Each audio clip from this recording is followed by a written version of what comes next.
Morning students. இன்றைக்கி 8th ஸ்டாண்டர்டோட Tamil இயல் 2 தமிழர் மருத்துவம் அந்த லெசனோட ஷார்ட் கொஸ்டின் ஆன்சர்ஸோட ஆன்சர்ஸ் வந்து எப்படி ஈஸியாக படிக்கலாங்கிறத பற்றி பார்க்கலாம். அதோட ஃபர்ஸ்ட் கொஸ்டின், மருத்துவம் எப்போது தொடங்கியதுன்னு சொல்லிட்டு இருக்கு இல்லைங்களா, அதுக்கு உண்டான ஆன்சரை எப்படி ஈஸியாக ஞாபகத்தில் வச்சுக்கலாம் அப்படின்னா, தொடக்க காலத்தில் வந்து மனுஷனுக்கு ஒரு நோய் அந்த மாதிரி வந்தபோது அவங்க எப்படி மற்றவங்களை டிபெண்ட் பண்ணி இருந்திருப்பாங்கன்னு நீங்கள் நினைக்கிறீங்க? இயற்கையை ஒன்லி அவங்கள சுற்றி வெறும் தாவரங்களும் வெறும் அவங்க கையில் என்ன கிடைக்குதோ அந்த பொருளையும் வச்சு மட்டும்தான் அந்த நோயை வந்து அவன் ட்ரை பண்ணியிருப்பான். அதுக்கப்புறம் தான் இந்த மெடிசனே என்ன ஆகும், வளர ஆரம்பிக்கும். சரியா?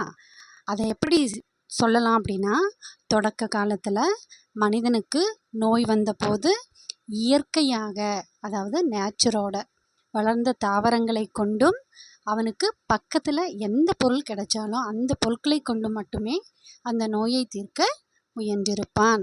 This is the answer. ஓகேவா? நெக்ஸ்ட், தமிழர் மருத்துவத்தில் மருந்துகளாக பயன்படுவன யாவை? அந்த காலத்தில் எப்படி வந்து அந்த காலத்தில் பெருசாக இந்த மாதிரி இந்த காலத்தில் நம்ம எடுக்கிறோம் இல்லையா டேப்லெட்ஸ், அந்த மாதிரி எதுவுமே இருந்திருக்காது. அப்போ அந்த காலத்தில் எப்படி எல்லாமே யூஸ் பண்ணாங்க? மூலிகைகள், அதாவது ஹெர்ப்ஸ் இருக்குங்க இல்லைங்களா, அதுதான்.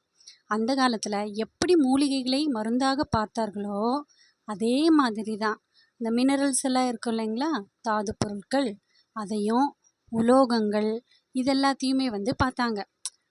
அதை வந்து ஒரு உலோகத்தையும் ஒரு தாது பொருளையும் மருந்தாக மாற்றக்கூடிய அந்த அந்த திறமை வந்து எதில் இருந்துச்சுன்னு சொல்கிறாங்கன்னா, சித்த மருத்துவத்தில் தான் இருந்திருக்கு அப்படின்னு சொல்கிறாங்க.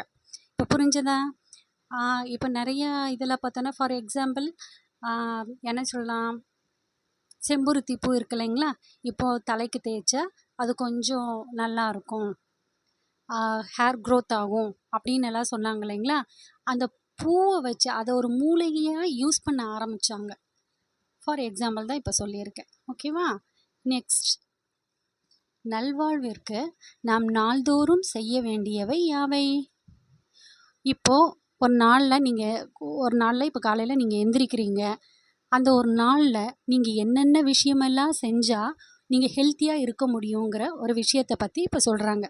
நல்வாழ்விற்கு செய்ய வேண்டியவை நாள்தோறும். இப்போ காலையில் நீங்கள் எந்திரிக்கிறீங்க, அதை ஒரு நாள் பார்த்தா கொஞ்சம் ஞாபகத்தில் வச்சுக்கோங்க.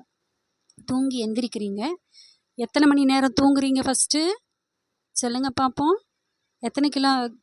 எவ்வளோ மணி நேரம் நீங்கள் தூங்குறீங்க? 7 மணி நேரம் தூங்குறீங்க. தினமும் 7 மணி நேரம் தூக்கம்.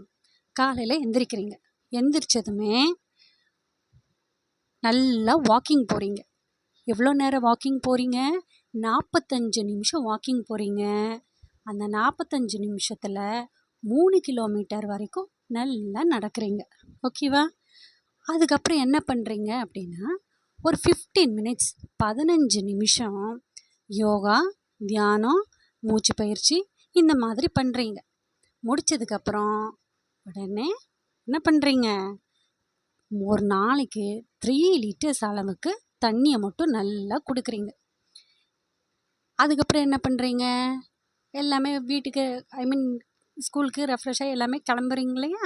கிளம்புனதுக்கப்புறம் சாப்பிட்றதுக்கு முன்னாடி என்ன பண்ணுறீங்க அப்படின்னா, எங்கெங்கேயோ நிறைய அமௌண்ட் கொடுத்து ஆப்பிள், ஆரஞ்சு இதெல்லாமே வாங்கி சாப்பிட்றதுக்கு பதிலாக நம்ம ஊர்லேயே ஈஸியாக நம்ம வீட்டில் அவைலபிளாக இருக்கிறது என்னென்ன, ஒவ்வொரு வீட்டு பக்கத்துலேயும் கொய்யா இருக்குது, பப்பாளி இருக்குது, நெல்லி இருக்குது, இலந்தை இருக்குது, நாவல் இருக்குது, வாழைப்பழம் இருக்குது.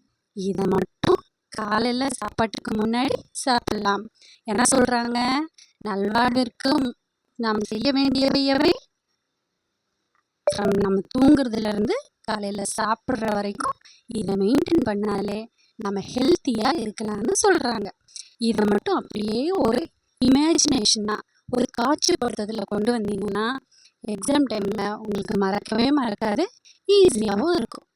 Thank you students.